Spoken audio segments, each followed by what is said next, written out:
and welcome to Two-Player Quest, where I help you on your quest to find the best two-player board games for you. In today's video, we have the Search for Planet X. The Search for Planet X is a puzzle deduction board game in which you play as astronomers who are looking for Planet X. You do this by scanning the system and looking at research to deduce where exactly Planet X is. Let's get into it.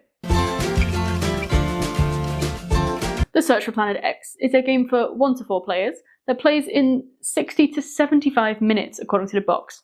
Now we play a 2-player game in about 30 minutes, so that 60 to 75 will be with 4 players or with new players. So it is a bit shorter with 2 players. On Board Game Geek is at a 2.42 for complexity, so it's an easy game and it is a minimal luck kind of game. There's not much luck involved, it's mainly just logic.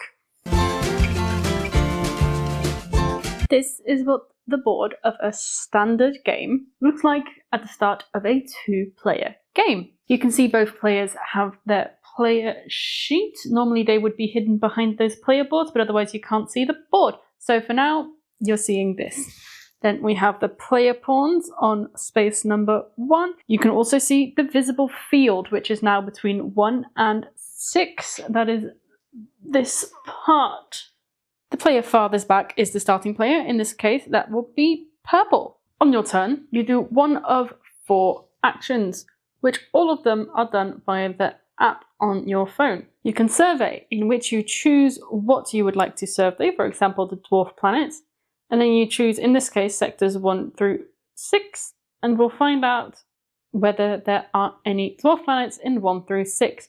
You can see here that the survey would cost you 3 steps. In this case, you can see there are no dwarf planets in sectors 1 through 6, and you move your pawn on 3.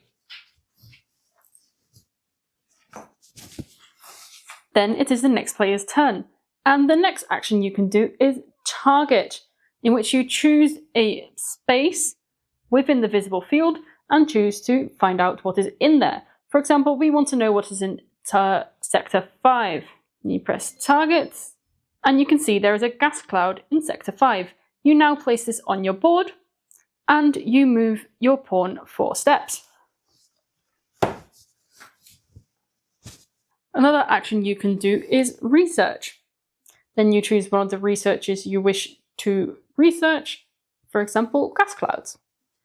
And then you get extra information about the gas clouds. Researching leads your pawn on 1. You always place your pawn ahead of another one if they are in the same area. And the last action you can do is locate Planet X.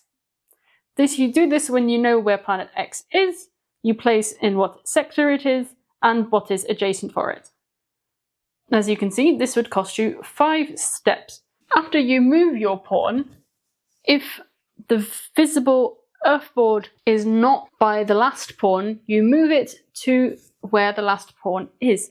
So now 4 to 9 are visible rather than 1 through 6. Certain spaces on the board, for example 3 here, show you a specific symbol. This means there is a theory phase. In this case, people need to place their theories onto the board with these tokens. These are theory tokens. You can see there are tokens for gas clouds, comets, asteroids, and the dwarf planet. You place one of the tokens onto one of the spots where you think they are. Once a token reaches the middle, you peer review to see whether that sector is what you said it was. In this case, it is correct. The other option there is the Planet X conference as shown here.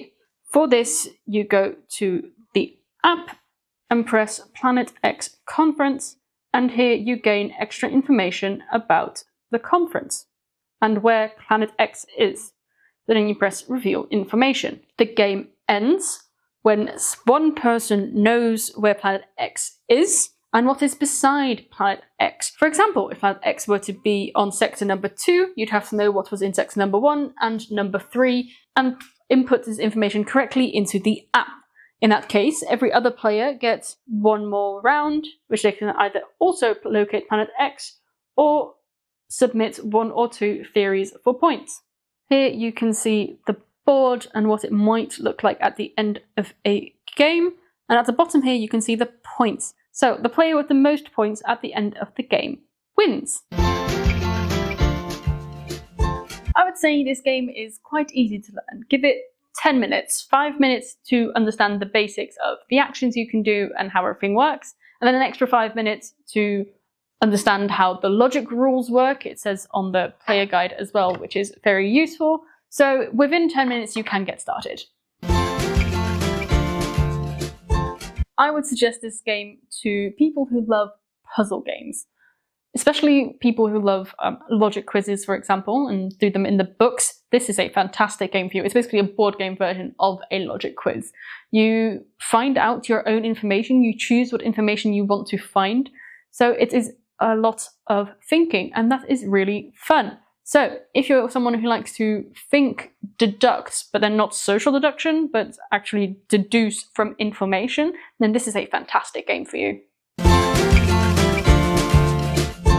We like this board game. We like the fact that you can choose what level you want to play this as, and you can choose for yourself what level, so you don't have to think about what level someone else is playing. So if, for example, you are playing with people who have less thinking power at that point, then the game takes that in consideration and they just get more information to start with. So that's something I really like. You can play this, for example, with kids who might not have the logic down that much yet, or things like that. One of the things we also like is that this means you can make your own challenges. You can basically say, oh, I want to try and get there as quick as possible in as fewer steps. So that also gives a nice fun challenge for people who have more thinking power. There is something that we dislike about this game, and that is the fact that you need an app, and everybody needs the app, every player. So every player needs to have their own device to put the app on, and that's just something we don't necessarily like. We understand that it's basically necessary for a game like this. It's just not something that we really like. Having said that, this is certainly a good 2-player game, and this is a copy that we've borrowed from a friend of ours, and we are looking into buying this game for ourselves. So it's most certainly, for me, 2-player approved. This game plays well with more.